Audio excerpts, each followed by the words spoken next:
Salut les 6e 4. Alors, pour ce qui est de la ceinture orange, c'est 3. C'est la ceinture orange, vous êtes en 6e.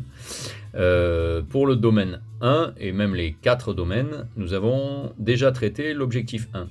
Donc là, on attaque aujourd'hui avec domaine 1, objectif 2.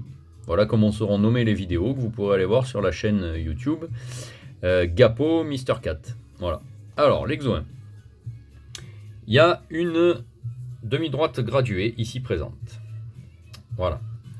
Et on se rend compte que chaque segment unité séparant les nombres entiers, donc on a un segment unité à chaque fois, c'est un segment qui est entre deux nombres entiers consécutifs, a été dans un premier temps partagé en 10.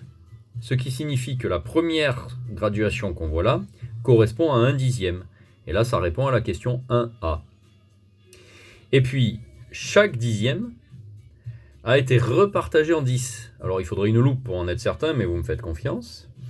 Et du coup, ces 10-là qu'on a là, ils y sont une fois, deux fois, trois fois, ils y sont encore 10 fois entre le 0 et le 1.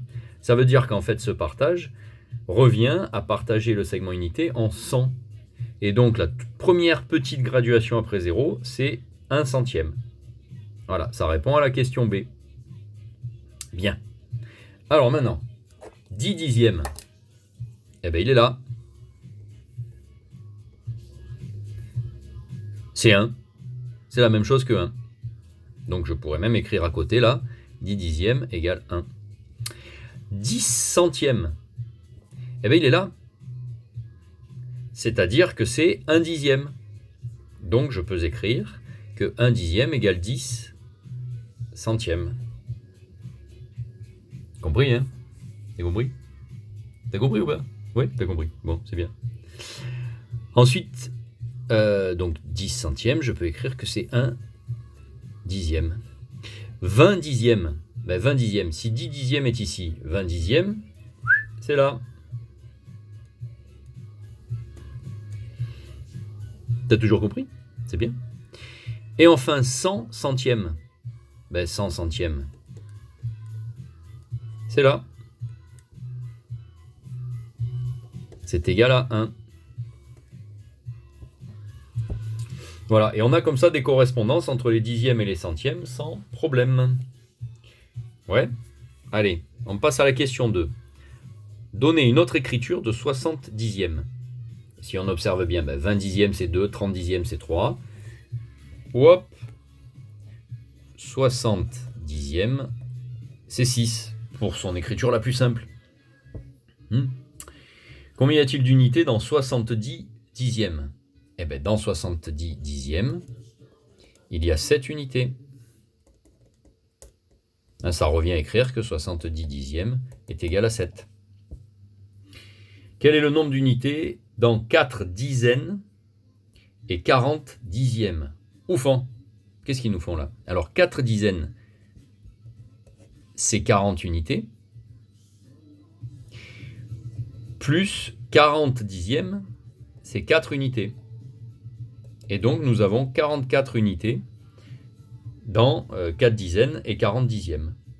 Y a-t-il un nombre entier compris entre 328 centièmes et 43 dixièmes? Alors, voyons.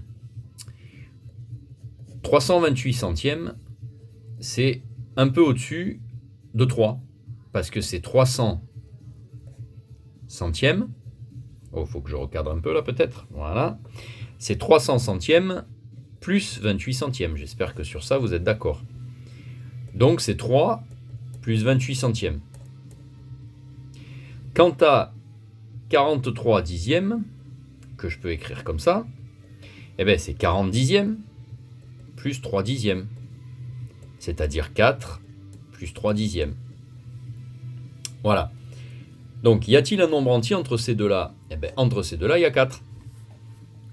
Le premier est plus petit que 4, et le deuxième est légèrement plus grand. Donc, il y a un seul nombre entier, et c'est 4. Compris entre les deux. Ouh, j'ai bougé. La question E. Désolé pour si vous avez le mal de mer. Hein.